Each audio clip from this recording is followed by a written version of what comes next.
going to be talking about the real world. So, unfortunately, the real world is not gases. If it was gases, then we would be pretty free right now. Because in gases, atoms do not interact with each other. So, well, not much. Which means that basically, all we would have to do is analyze the motions of individual atoms, and we'd have a full basic quantum model. Unfortunately, the real world is not made of gases. It's also made of solids. And in solids, the atoms very much interact with each other, forming bonds.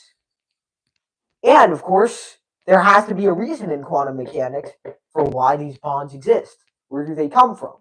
And also, how do we actually model a solid in quantum mechanics?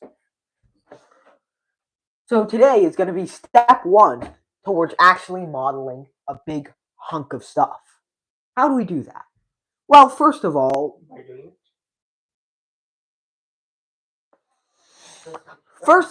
electrons are a little bit frustrating to work with, right? Because if you have one electron in a big box...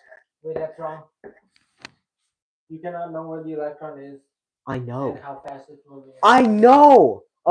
Bro's trying to quote the uncertainty principle to me when I already know the generalized uncertainty principle.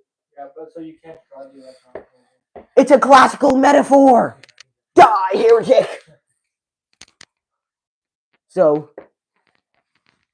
of course, if we imagine that we actually know the electron's momentum at all times, then, it's one electron. Its wave function is pretty easy to guess.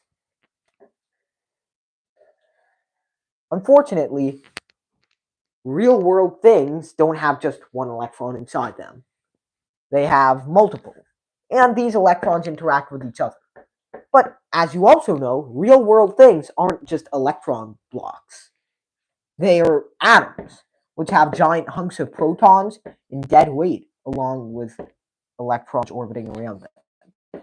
Yes, I just drew deuterium. Do not ask about it. Why are you shaking your head like that? Because you're right. Because. That's how you sound. Are you going to discuss the Debian model or the Einstein solid? Shut up! What we're going to do first is assume the solid takes some rectangular prism form by saying that the electrons inside it are restricted by a potential such that within the volume